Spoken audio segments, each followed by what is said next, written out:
I've been sick for the past couple days and I'm tired of looking like I've been sick, so I need to get myself together. I'm gonna do some maintenance and I'm bringing y'all along with me. Let's get it. To start my DIY maintenance routine, I had to do my hair. My hair has been put away for months. I have not been playing around because my goal is to grow my hair. I want to get the rest of that color cut off. And besides the color being cut off, I have to protect my hair from the dryness. So since it's winter time, I was not playing around and I've been wearing clip-ins for months. But when I washed my hair and saw my curls, I missed them so freaking much. So I decided today that I'm gonna do curly clip-ins so that I get the best of both worlds. My hair is put away and it's still curly. To start off, I'm clipping away a little bit of hair to be my leave out, and then I'm gonna flat twist the rest of the hair. My face also was a little bit dry, probably from me being sick and blowing my nose 50 times a day. So I'm just doing this cute little My Melody strawberry mask. And it's just supposed to add like a little bit of extra hydration to your skincare. It's nothing that crazy. I don't feel like it's a must, but I think it's really nice. And the mask smelled really good.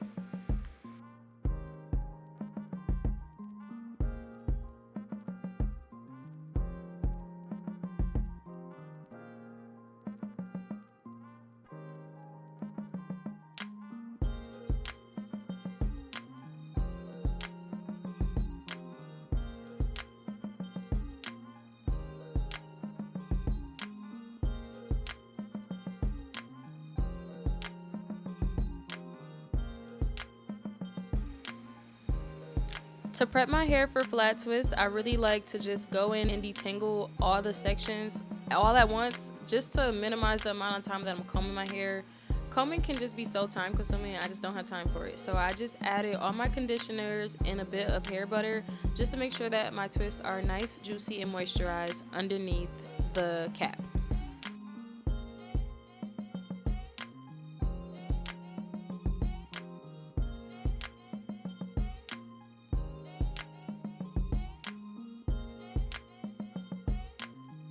If you've never done flat twists, it's actually really easy to do. And I do this because I don't freaking know how to French braid. Take away my black card, oh my gosh. But this is just super easy. You kind of do the same method that you would with braiding. Like you pick up hair along the way and just add it into the twist. And then it'll be flat onto your head. Also, if you do this, it doesn't have to be super neat because it's going underneath the cap. Nobody's going to see these twists. So it's really just to make sure that your hair is way flatter than if you just did like a big ponytail to clip the clips on.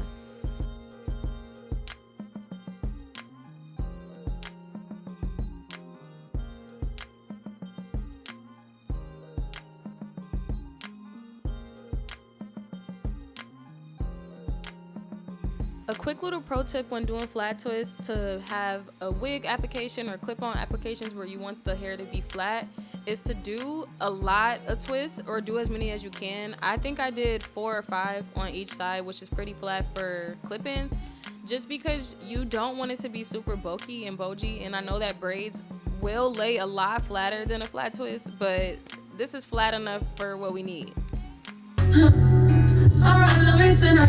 I'm getting a 10 today.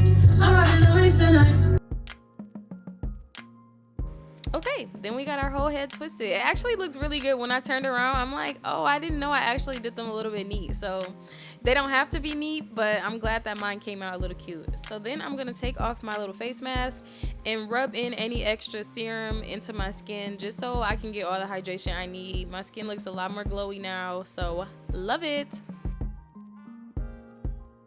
Okay, now it's time to prep the clip-ins. I cannot lie, these were very tangled up because I just put them in a bag from the last time I wore them.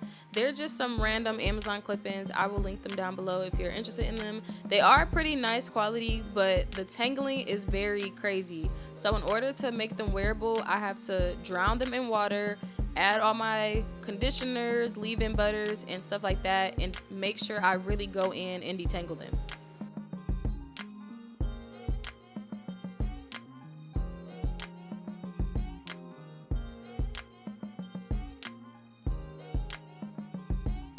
To prep my hair to wear the clip-ins, I just like to pull my flat twist back and pull them into a very tight ponytail or just like a little bun. Because I'm not doing a wig, I don't really care if it's too bumpy in the back, so I just did like a little ponytail and flipped it over just because I don't have to worry about having that bulge at the back.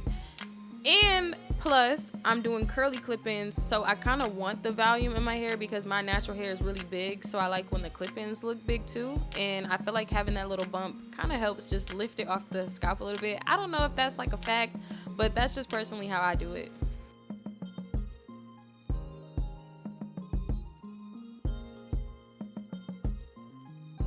You see, once you add some love to these clip-ins, they actually look really nice. Like, these aren't bad, and this is like my third or fourth time wearing these clip-ins, so the quality is actually not terrible for the price that I paid. Don't smile because it happened, baby. Cry because it's over. Now I have all my clip-ins laid out looking crazy. I don't know what pattern I put these in. Honestly, I just put them in any type of way because I just needed them on my head. So now it's time to do the leave out. For the leave out, sometimes my hair doesn't perfectly blend in with the clip-ins, and that's okay. You just gotta finesse it and figure it out. So I like to add a lot of water to my natural hair just to get the curl to, you know, come up.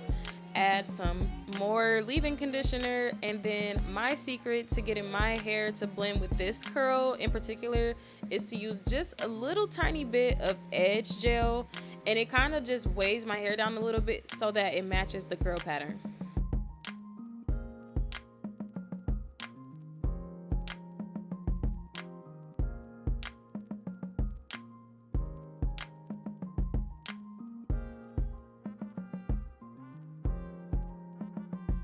I feel like when you're blending leave out, you just have to play around with it until it looks like how you want it to. So honestly, that's all I did. I did a couple finger coils, used my Denman brush, played around with the products, played around with how much gel I put, mousse, whatever, and then it came out. So I really like it.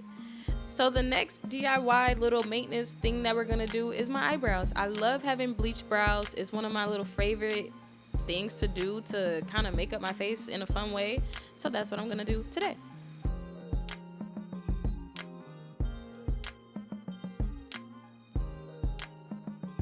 I have a full video where I showed step by step how I bleach my eyebrows, which I'll link above in the cards.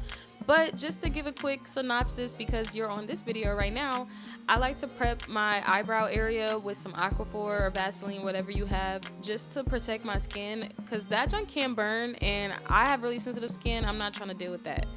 So after I prep that up, I like to mix the little concoction. So you just use the cream that they supply you with and then the bleaching powder, and you mix it together. Once you mix it together, you put it on your brows wherever you want, however you want.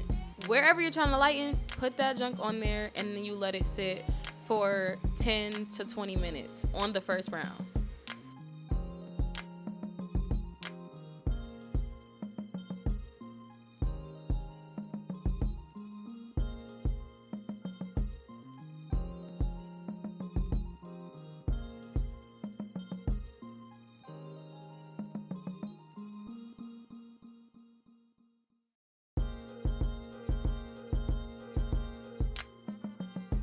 Once the timer is up, I go ahead and scrape that product off from our first round of bleaching. I just use the tool that it comes with, the little spatula, and then I take a cold rag to wipe away any residue that's on my skin or on my brows.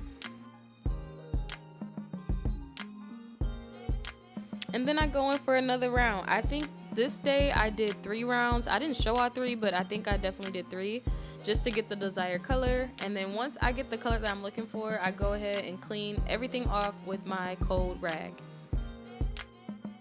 Okay, now we're moving on to lashes. We got some really cute individual lashes that I'm going to be putting on today. For the top half, these are manga lashes, so they look very natural, but they have just a couple long spikes, which I really like. I'm not really a big fan of fluffy lashes, at least for myself. So I just like when my lashes just kind of have some drama, but at the same time kind of look like my own. Putting lashes on is a freaking task. I had to practice this so many times. I'm looking like the girls on TikTok now who just lay it on there and it sticks. But when I first started doing these, it was not like that. They were falling off and everything. But the trick is to just apply the glue to the base of your lash. If you need to, you can apply a little bit of glue onto the actual lash itself. get some tweezers and then place it where you want it to be, and it'll stick, and it's so good. And then once you get all the lashes stuck on there, then you just add a little bit of seal, make sure they're nice and dry, and you have your freaking lashes done. What the heck? Here you can really see the difference between the lash that's done and the lash that's not. So it does look really natural, but it's just a little more dramatic, which I really like. Now I'm about to attempt bottom lashes. I've never done bottom lashes a day in my freaking life. I just thought, why not? Let's try it together. This junk was hard. It's a way bigger learning curve than the freaking top lash. I don't know why the people on TikTok make it look so easy to do, but it's really not. But I was able to finally get them on. You have to add a lot of glue to the lash this time, to the lash extension. For the top, you want to add more glue to your actual lash. For the bottom, you want to add more glue to the lash extension, and then you can get them on and they look so cute.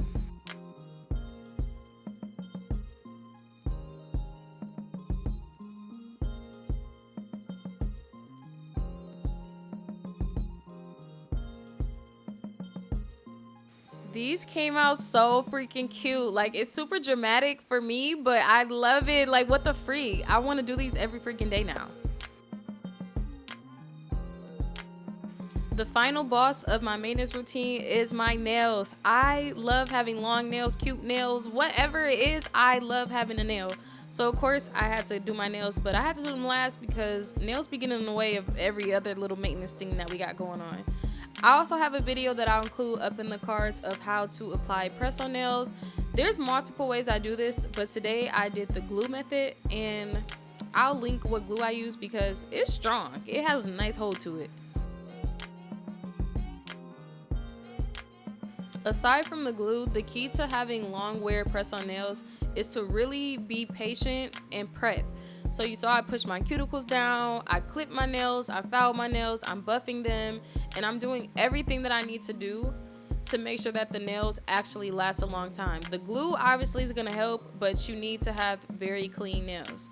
Once I'm ready to put the nails on, sometimes you have to file the press-ons because they're not always perfect, and that's okay. And then I add a little bit of glue to both the press-on nail, and my real nails.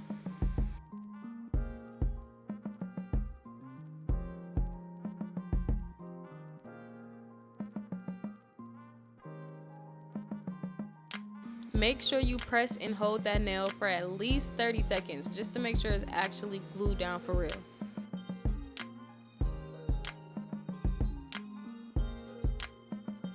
My favorite press on pro tip is to do each nail per hand. So I did the pinky on my right hand, then I'm going to do the pinky on my left hand, then I'm going to do the ring finger on my right hand, then do the ring finger on my left hand, and just go back and forth, back and forth.